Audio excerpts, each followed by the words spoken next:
Bom, dentro do nosso procedimento, obviamente, como vocês já leram o projeto que vocês estão recebendo para o curso, nós temos o teste 1RM como principal instrumento de pesquisa. Você pode estar trabalhando com o teste de VO2 como principal instrumento de pesquisa, o principal instrumento de pesquisa, uma esteira ergométrica, por exemplo, como instrumento de pesquisa. Você pode estar pesquisando na área de cineantropometria, o instrumento de pesquisa pode ser um adipômetro, fita métrica, paquímetro. Então você tem que descrever esse instrumento de medida. Se for, por exemplo, um adipômetro, você está medindo ali percentual de gordura de uma amostra da academia, comparando com uma amostra que se encontra no inverno na academia e com a amostra que se encontra no verão. Será que as pessoas mudam muito a morfologia, aquelas pessoas que flutuam muito, né, que não se mantêm na academia? Por exemplo, uma ideia, né, de pesquisa. Seu instrumento de coleta de dados é um adipômetro. Vai ser muito mais simples descrever esse instrumento de coleta de dados. Você vai usar algum protocolo de medida de dobra cutânea já estabelecido na literatura. Você não vai inventar um protocolo seu, você vai usar um protocolo já utilizado.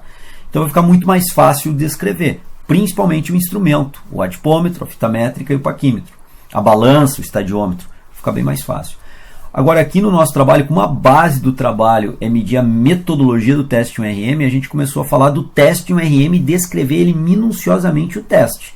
E aqui uma das imagens que a gente colocou no trabalho, a figura 2, mostrando justamente como é que o teste é feito com essa tentativa erro em forma de escada, onde nós vamos evoluindo com o teste de 1RM em forma de escada.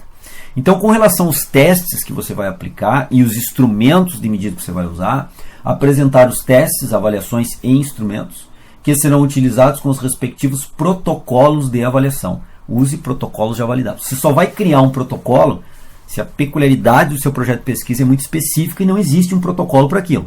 Então, você vai criar um protocolo. Como nós vamos testar o número de tentativas, nós tivemos que criar, como a gente viu anteriormente aqui, um protocolo de medida. Então, isso aqui é um protocolo de testagem das tentativas que nós criamos, porque não há nada padronizado dessa forma. Agora, quando há, por exemplo, já protocolos estabelecidos de 1RM, você vai usar o protocolo que já existe. Você não vai inventar protocolos novos, certo? E aqui a descrição do teste 1RM, e apoiado na figura ao lado. E vejam bem que em diversas situações nós apoiamos os procedimentos usados no teste 1RM na literatura corrente, incentivo verbal, encorajamento verbal do McNair e outros. Os procedimentos de uso da percepção subjetiva de esforço, a PSE, que era um trabalho que eu publiquei em 2003, tem vários trabalhos nessa situação, mas como é um trabalho que um dos próprios autores da pesquisa publicaram, é melhor trazer isso em voga, né? Para mostrar que o pesquisador já tem outros trabalhos paralelos a esse que está sendo feito.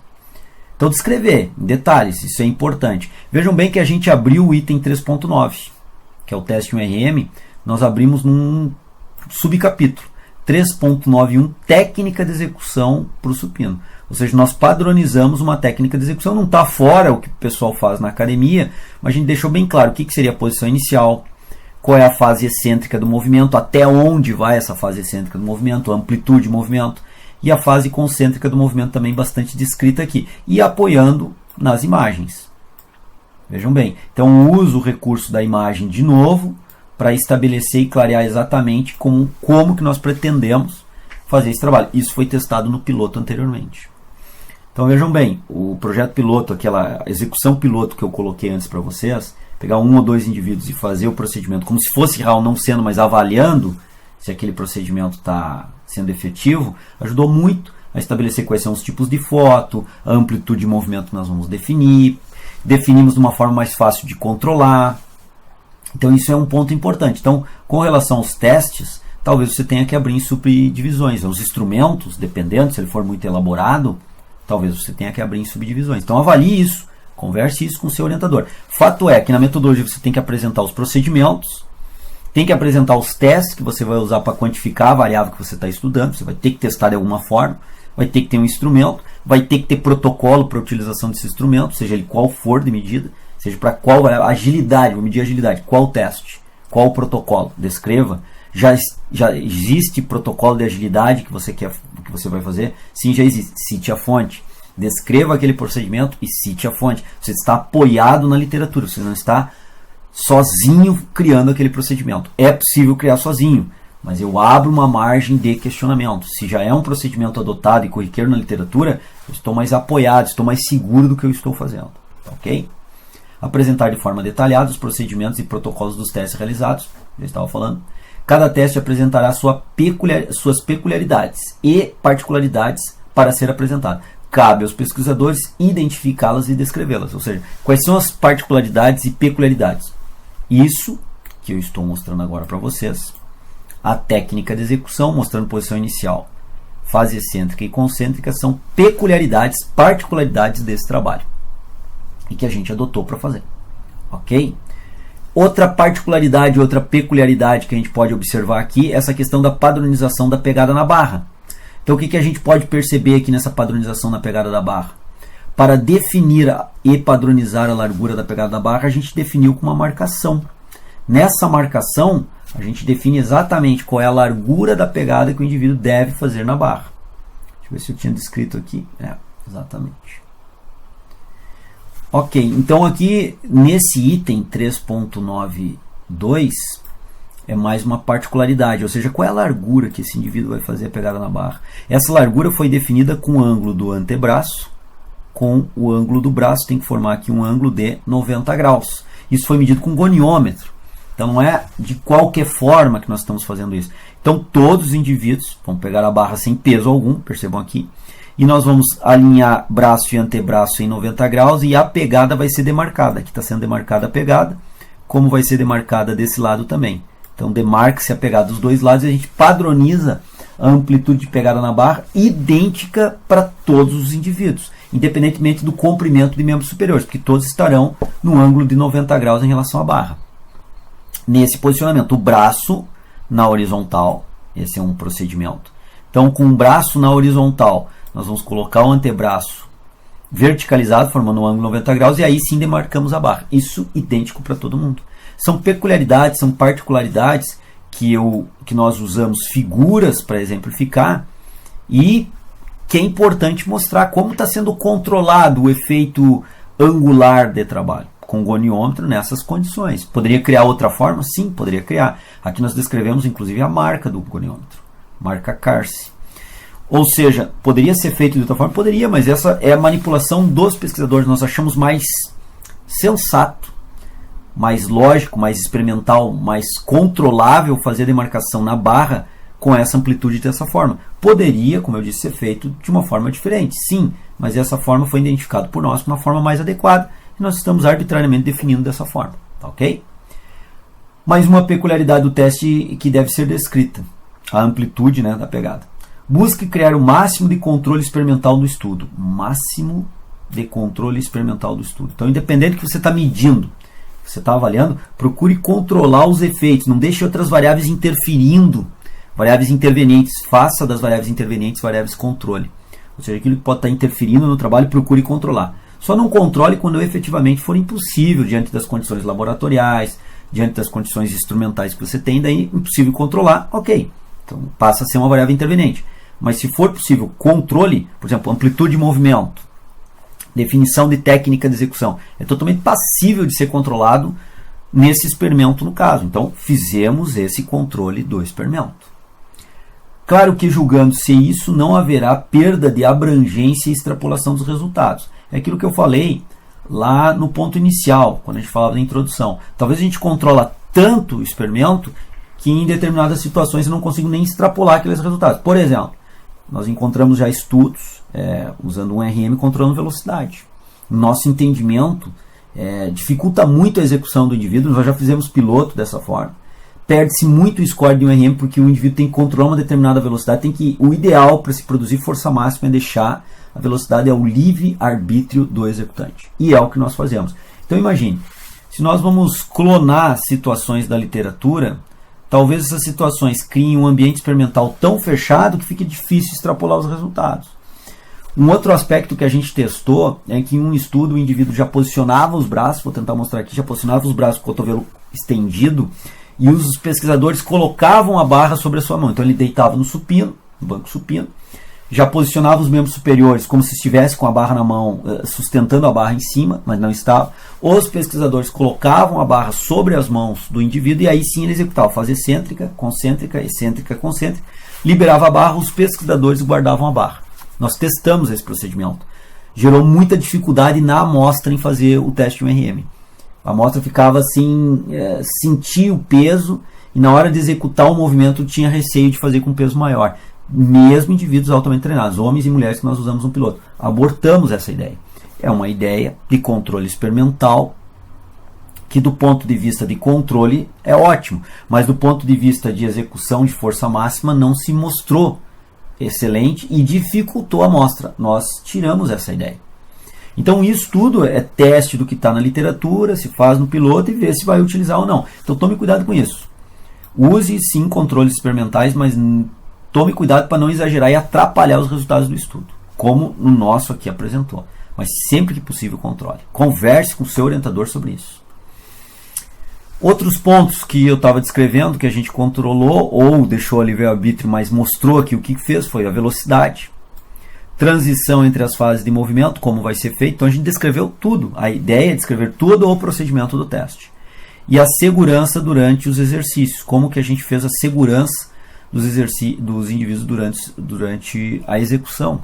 Então vejam bem, a gente está descrevendo, abrindo, voltar um pouco aqui, nós estamos aqui descrevendo o teste 1RM e as suas peculiaridades e particularidades. A cada subitem, nós estamos trabalhando peculiaridades e particularidades do teste 1RM, já que é o teste base para desenvolvimento desse trabalho. E nós estamos avaliando a metodologia do teste. Então é importantíssimo nessa situação que fique completamente padronizado os procedimentos de testagem. E é isso que nós estamos apresentando aqui. Essa é a ideia, né? Mais descrições sobre o controle do teste ou dos procedimentos do estudo. Aqui vocês veem mais descrições. O que mais deveria ser descrito? Né? Sempre pensando assim, o que eu devo descrever? O que eu devo controlar? Devo ou não controlar uma determinada variável? Esse é um ponto importante. Vejam bem, a gente descreveu inclusive o incentivo verbal ou encorajamento verbal, que é colocado em 1996 já pelo McNair e outros pesquisadores, que é o que todo mundo faz na academia, incentivar verbalmente a pessoa a fazer o esforço. A gente descreve isso, descreve como foi feita a segurança durante a execução. Não que nós estivéssemos segurando a barra, mas nós acompanhamos efetivamente o movimento excêntrico e concêntrico, descendente e ascendente da barra. Então os dois pesquisadores posicionados de laterais da barra fazem esse controle. Vejam bem, no trabalho de você, quais são os procedimentos que você está adotando? Você vai trabalhar com ratos, por exemplo, fazer procedimentos. Quais são os procedimentos? Né? Você vai fazer um trabalho experimental pesquisando em cima de ratos, animais, por exemplo, que alguns trabalhos fazem. Você vai fazer em cima de idosos. Quais são os procedimentos para seleção, para controle? Quais são os procedimentos de medida antropométrica que você está fazendo nesses idosos? Né? Quais são as equações que você está usando? Foi validada por quem? Já tem validação para a população nacional? Não tem ainda. É uma equação específica para idoso. Você está avaliando atletas, qual é a equação que você está usando? Você está avaliando força de atletas, qual é o teste que você está usando? Não precisa usar o teste 1RM, você pode usar qualquer outro teste, mas qual é o protocolo, qual é a resolução de medida, qual é a precisão, a confiabilidade desse teste, qual é o procedimento que você vai usar para medir o atleta? Você está aplicando um teste de velocidade, como é que você está medindo essa velocidade? Quais são as características, até temperatura ambiente, umidade relativa do ar, você está controlando, não está controlando, você está entrando como variável interveniente, variável controle. Pense em tudo. A revisão de literatura vai lhe ajudar. Nessa área, você vai ver o que os pesquisadores estão controlando, o que eles não conseguem controlar naquele tema de pesquisa, com aquele objeto de pesquisa. Isso vai ajudar você a entender melhor os procedimentos. E passar a controlar aquilo que é passível de ser controlado e não controlar aquilo que é impossível de ser controlado pelas suas condições de pesquisa. No projeto, o uso de imagens dos procedimentos e instrumentos que serão utilizados no estudo pode ajudar, e muito, a esclarecer os procedimentos adotados. Eu venho defendendo essa tese ao longo do curso aqui com vocês. Sempre que possível, apoiar os procedimentos adotados em definições já apresentadas na literatura. Definições, procedimentos, protocolos, técnicas de medida já adotados na literatura. Aqui eu usei o exemplo do incentivo verbal, ou encorajamento verbal, usado pelo McNair. Mas sempre procure isso. Então, deve buscar na literatura os procedimentos que você pode utilizar que já são validados. Os procedimentos definem os caminhos metodológicos que o estudo seguirá. Quais são os caminhos metodológicos? Depende dos meus procedimentos.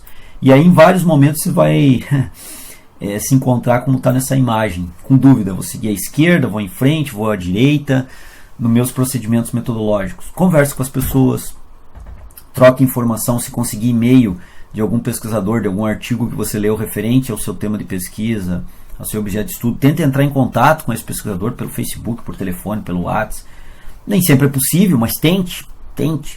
Se você tiver algum retorno desse pesquisador, ótimo, já vai ser uma ajuda fundamental para o seu trabalho. Troque informação com o seu orientador, troque informação com outros professores que trabalhem na prática ou com pesquisa, com aquela medida. Então, por exemplo, você está medindo velocidade de velocistas, você trabalha num laboratório de biomecânica que se mede com imagens a velocidade, a mecânica do movimento. Troque informação também com o treinador que está lá na labuta dia a dia com esse atleta, para de repente um outro detalhe que você pega ali, você melhora a qualificação do projeto. Então tem que ir à luta. Quando vai fazer o TCC, ou a monografia, ou a dissertação, a tese, tem que ir à luta, tem que buscar o máximo de informação com o máximo de pessoas possível, se apoiar o máximo na literatura, e para isso precisa realmente estar comprometido com o trabalho. Investir um bom tempo nesse trabalho. Bom, agora não estamos mais dentro do procedimento experimental em si, estamos num outro item da metodologia, benefícios do estudo. Normalmente, até pouco tempo atrás, eu não colocava esse item no projeto de pesquisa. Mas como esse item é solicitado na Plataforma Brasil, quando nós vamos registrar o projeto, e aí muitas vezes os meus orientantes estavam registrando o projeto na Plataforma Brasil, ficavam com a dúvida: João, o que nós vamos colocar de benefícios?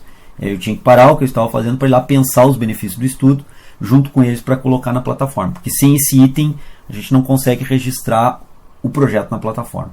Então o que eu achei mais interessante? Vamos colocar já no projeto, porque na hora que eu estou elaborando o projeto junto com os meus orientandos, eu já discuto quais são os benefícios prováveis que a gente imagina do estudo, e já coloca no projeto, e na hora que eles vão registrar na Plataforma Brasil, eles já têm qual é o texto de benefício, e simplesmente vão copiar do projeto e colar lá na Plataforma Brasil. É um Ctrl+C, Ctrl+V. Aqui vale o Ctrl+C, Ctrl+V.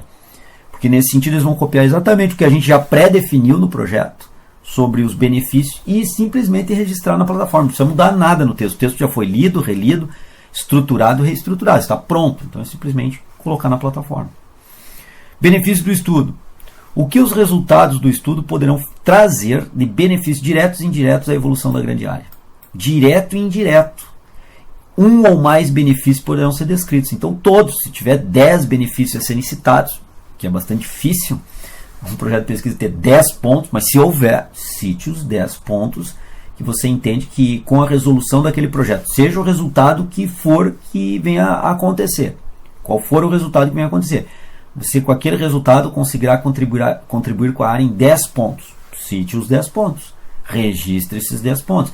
Isso é uma forma de relevância, mostrar a relevância justificativa do trabalho também, que eu estou pontuando 10 pontos, que é muita coisa, estou exagerando nesse exemplo aqui. Você tem justificativa do trabalho, você vai contribuir com a abrangência da área em 10 pontos, isso é bastante coisa. Os benefícios esperados são, primeiramente, que a partir da realização do teste de um RM no exercício supino horizontal, o voluntário poderá identificar sua capacidade de força dinâmica máxima, ou seja, as pessoas vão registrar sua capacidade de força. Isso é um benefício individual para o avaliado, para o voluntário. Podendo ainda utilizar valores obtidos de força dinâmica máxima como parâmetro para avaliar sua evolução de treinamento que está realizando na musculação. A importância de conhecer a condição de força muscular é que essa capacidade física tem estreita relação com a saúde e performance. Ou seja, os benefícios para o indivíduo que está executando. Quais são esses benefícios que ele receberá do projeto? Foram descritos aqui. Você tem 10 pontos para justificar, justifique os 10 pontos. Não só aquele indivíduo, como outros indivíduos sabendo daquele conhecimento. Os benefícios do projeto. Também deve ser descrito os riscos. Mais uma vez, eu não colocava isso até pouco tempo nos projetos de pesquisa. Mas, de novo, ao registrar na Plataforma Brasil, esse item é solicitado. Então, eu já achei, pelo mesmo motivo que eu descrevi antes, no item anterior, escrevo aqui. Para não ter que parar as coisas que eu estou fazendo e ir na plataforma com os orientandos, discutir, debater quais são os riscos, eu achei melhor já colocar no corpo do projeto, já debatido várias vezes, lido isso várias vezes no corpo do projeto, e aí levar para eles essa condição, que é só um Ctrl+C, Ctrl+V já registra na Plataforma Brasil. Então, descrever os potenciais riscos envolvidos no estudo e particularmente e principalmente com respeito ao voluntário de pesquisa. Voluntário de pesquisa. Quais são os riscos que envolve esse voluntário de pesquisa? Quais são os riscos que envolve ele participar desse trabalho de pesquisa? E aqui nós escrevemos algumas coisas. O desconforto que porventura o voluntário venha a sentir durante a avaliação é de não estar habituado com o protocolo do teste 1RM, porque todos são altamente treinados, como vocês já viram nos nos critérios de inclusão da amostra e as características amostrais. E, em função disto, não produzir a força dinâmica máxima real no terceiro comparecimento após a familiarização. Ao laboratório, o terceiro comparecimento ao laboratório, e também apresentar algum grau de dor muscular tardia, o que está totalmente de acordo com os parâmetros fisiológicos conhecidos no treinamento físico, ou seja, vai haver algum grau de microlesão tecidual, o exercício pode ser um pouco diferente do que ele faz, devido até ao banco supino ser um banco supino diferenciado, e gerar algum grau de dor muscular tardia, algum grau de microlesão, e isso influenciar na dor muscular tardia, mas nada elevado. Porém, será explicado que os 2 primeiros comparecimentos ao laboratório serão para familiarização com o protocolo de teste, com isso, eliminando possível desconforto pelo não conhecimento do teste. Será salientado que os 2 pesquisadores avaliadores são treinados no processo de aplicação do teste URM, para mostrar a experiência dos avaliadores, e são treinados mesmo. Eu os treinei para aplicar o teste. Toda a equipe, na verdade, são 4 pessoas na coleta desses dados. Também será colocado que, no mínimo, 2 pesquisadores estarão presentes no momento da execução do teste, objetivando correção da técnica e do exercício e para a segurança do avaliado, conforme eu já demonstrei antes. Um pesquisador de cada lado da barra. Ao fazer o projeto piloto, nós vimos que o melhor não é colocar um pesquisador de cada lado da barra, é um pesquisador central, exatamente como se faz na academia. A gente tentou criar uma situação experimental de maior segurança, atrapalhou. Se estamos fazendo exatamente como é na academia. A partir do projeto piloto, vai segurar atrás na barra, um pesquisador vai dar segurança nessa barra quando o indivíduo falhar. Os outros pesquisadores vão estar próximos fazendo coletas das informações que a gente precisa coletar. Então tem um grupo envolvido, e no projeto piloto a gente acabou modificando algumas coisas nesse sentido. Mas isso é o risco. Eu apresento o risco, potencial risco, eventual risco, mínimo risco que o voluntário pode estar predisposto, e digo quais são todos os condicionantes que nós estamos tomando para minimizar essa chance de risco, que já é extremamente pequena. Então, os avaliadores são treinados, ele tem processo de familiarização para não sentir esse desconforto, N fatores. Descritos aqui, então, que existe o risco, mas os pesquisadores estão tomando todos os cuidados para minimizar um risco que já é muito pequeno. Esse é o procedimento adotado, que deve ser colocado nesse item do projeto de pesquisa. E aí nós temos o tratamento estatístico dos dados. Aqui você vai depender muito do seu orientador para fazer esse tratamento estatístico dos dados. É alguém que tem know-how, que já tem mais experiência para fazer o item 3.12 do projeto, que é o item de tratamento estatístico do projeto, ou seja, quais são os procedimentos, teste de normalidade, Shapiro-Wilk iniciante, porque uma vez testar a normalidade, verificando que os dados têm comportamento normal, e é o que a gente espera, uma distribuição normal, nós vamos aplicar estatísticas descritivas paramétricas com média, desvio padrão e coeficiente de variação. São procedimentos importantes. A análise de variância bifatorial, como ela vai ser feita para analisar. Então, por exemplo, você precisa conhecer uma análise de variância bifatorial. E se o seu orientador e você não conhece, vão ter que se apoiar, conversar com algum professor da área de estatística para poder dar um apoio quanto a isso. Busque auxílio do orientador nesse item, ou do professor que possui experiência no trabalho estatístico. Professores e estudos na área poderão auxiliar a identificar os melhores procedimentos estatísticos a adotar. Quais são os procedimentos estatísticos que nós iremos adotar? Então aqui, o pesquisador iniciante vai ter uma dependência bastante grande do orientador e de outras pessoas, mas busque essa informação, corra atrás, seja proativo, leia sobre aquelas informações estatísticas, vai ter que estudar. Se você se tornar um pesquisador realmente, a partir da sua monografia, na especialização, você entra no mestrado e aí você vai ter que estudar fortemente estatística. Eu já digo que na graduação já tem que ter um bom conhecimento de estatística. Mas se você entrar no mestrado ou no doutorado, certamente você vai ter que estudar muito estatística para poder entender bases do procedimento, né? Então, esse é uma estratégia, é uma forma, e é o último item normalmente colocado da metodologia do projeto. Quais são, visto todo o projeto, entendido toda a metodologia a qual eu vou fazer, todo o delineamento experimental, todo o processo, a pergunta é: qual a estatística para tratar os dados? E aqui você vai ter que responder: qual a estatística para fazer o tratamento dos dados que você pretende para todo aquele procedimento, a amostra que você já detalhou minuciosamente ao longo do capítulo metodologia, que é o capítulo 3 que nós estamos vendo aqui. Então, no item 3.12, você vai mostrar o tratamento estatístico. Normalmente é o último, porque justamente quem está avaliando o projeto tem que ter uma leitura, uma visão de todo o projeto, e no final daí ver como que a pessoa está efetivando o desenvolvimento dos dados. Bom, pessoal, esse capítulo agora foi bastante longo aqui do nosso curso, mas ele é assim, eu procuro detalhar o melhor possível que eu posso passar aqui de informação. Vejam bem, os itens na sequência que nós colocamos, e os itens não é um modelo experimental fechado, não é um modelo de projeto fechado, de metodologia de projeto fechado. Você pode jogar para um lado e para o outro, tirar algum item, acrescentar algum outro item. Isso é de acordo com você e o seu orientador. Aqui eu coloquei o modelo que eu normalmente trabalho, mas dependendo do tipo de objeto de pesquisa, algumas coisas vão mudar. Claro, por exemplo, se eu estou envolvido num projeto de pesquisa que não faz teste de um RM, não tem lógica nenhuma, obviamente, eu colocar um item sobre teste de um RM. Então eu teria que colocar, por exemplo, se eu estou fazendo um projeto de pesquisa com testagem aeróbia na esteira, por exemplo, de capacidade de suportar carga na esteira e medindo frequência cardíaca, por exemplo, eu tenho que botar qual é o procedimento que eu vou usar na esteira, qual é o instrumento esteira que eu estou utilizando, qual é a inclinação, qual é a velocidade. Isso eu vou ter que descrever na metodologia, não teste um RM. Qual é o cardiofrequencímetro, como ele vai ser posicionado na pessoa. Isso eu devo descrever, e não o que eu descrevi aqui. Então tudo depende do meu objeto de pesquisa, tá ok? Fica claro isso, mas as ideias que eu coloquei aqui são exatamente essas. Aqui o curso, volto, friso, reitero, reforço. Aqui no curso a ideia não é trazer formatações. Isso existem várias, cada universidade às vezes muda um pouco isso, então não existe um modelo e nem a minha intenção aqui. Formatação você olha, você vê e executa.